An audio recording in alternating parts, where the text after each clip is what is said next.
as a fighter, you may have been taught that you should never move backwards because you expose yourself, or that it's easier for your opponent to catch you moving backwards. But when you're able to move backwards in a calculated method and move backwards in a way that you're able to set up punches, moving backwards is a fantastic defensive and offensive tactic that you can use as a fighter, whether you're a southpaw or a right-handed fighter. So the very first thing you need to think of, and you can practice this on the heavy bag, is you want to start really close to the heavy bag because you don't have an opponent charging at you. So as you start this drill, you want to take your back foot and you want to slightly step back. And as I step back, you can see my boxing stance has widened. I've made just enough room for my rear hand. And so as I step backwards very quickly, and then I just land my right hand slowly. So we're going to start slow and then we're going to build up the pace. So you're in really close, natural boxing stance, widen, shoot the right hand. Come back, same thing. So you're going to widen your boxing stance, you want to draw your opponent in, shoot that right hand. And so, a couple things to remember as you're doing this is you don't want to make the mistake like I just did of I went backwards, I shot my right hand, and my left hand went down. You don't want to do that. So what you want to do is you want to step back, drop the right hand. Step back, drop the right hand. And you'll see that sometimes my foot will move forward with me, and sometimes I'll stay in one position, but I want to square my hips when I'm dropping that right hand. So as I'm working on this drill, I'm going to go step back, move forward with that punch. My opponent comes in, I'm imagining that my opponent's coming in, and I'm dropping that right hand. So I'm moving backwards. So all I'm doing is I'm popping back, widening my stance, pop back, widen my stance, and as soon as my foot hits that, I wait and drop my right hand. That's the first thing that you can do. Take a step back, widen your stance. As soon as your foot hits, make enough room for your right hand, drop the right hand. The second thing that you can do is similar to the first thing, but what you're going to do now is instead of stepping straight back, you're going to angle off, and you're going to move to your right slightly. So when our boxing stance, I'm going to take this foot, I'm going to step here, all right? So I load my rear foot, and then what I'm imagining that's going to happen is my opponent's going to come at me. I made enough distance, I drop that right hand.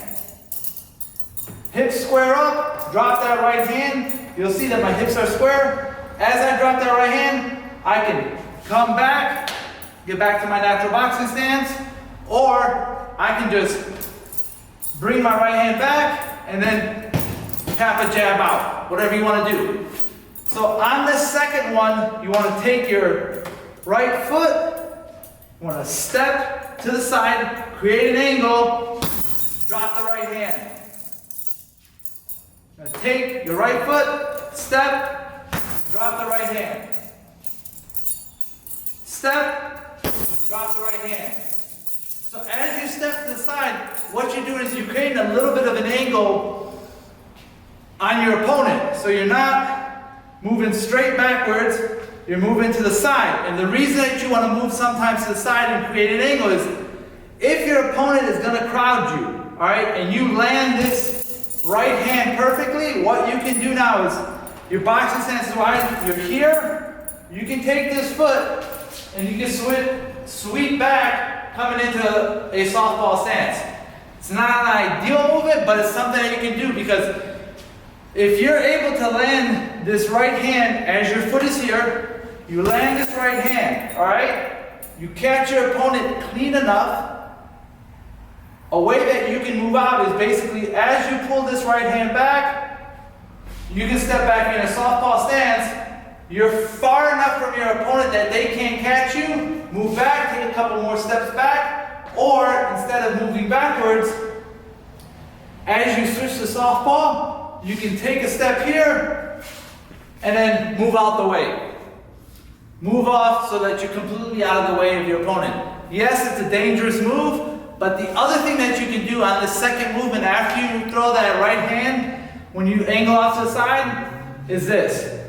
So you're going to take your foot, you're going to step here, load this foot up, and as you land your right hand, you're going to take this foot and you're going to slightly step into your opponent. So as you land this right hand, step, and you've crowded your opponent. And once you land that punch, you can crowd your opponent like this, or you can just crowd them like this with your hands. So let's try it in real time.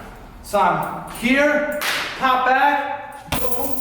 I don't get really full extension on my right hand, but it's short and tight, and I can just crowd my opponent with my hands up, smother them after I throw that right hand. And the good thing about that is, if you come into your opponent from here with a really good, powerful, short right hand, and you're able to smother them, you can then push them off, or you can come in here and work the body. The third thing that you can do as you move backwards to draw your opponent in is pretty simple. You're in your boxing stance, you're still close to the bag, and all you're going to do now is you're going to step straight back, but as you step straight back, you're going to pop that lead hand out, measure them, keep them at bay, and then step forward. So as you move backwards, to keep your opponent at bay, if they're going to keep crowding you, huh. All right, so it's kind of like your hand is attached to your opponent briefly, so it's here, here, and as soon as you bring that foot back the first time, so as you step back, as soon as this hits, this hand stays here, it comes back, and you drop that right hand, and you can pivot out the way, or you can drop that right hand, come back, jab, jab, jab. So those are three things that you can do to draw your opponent in while you move backwards and land your rear hand.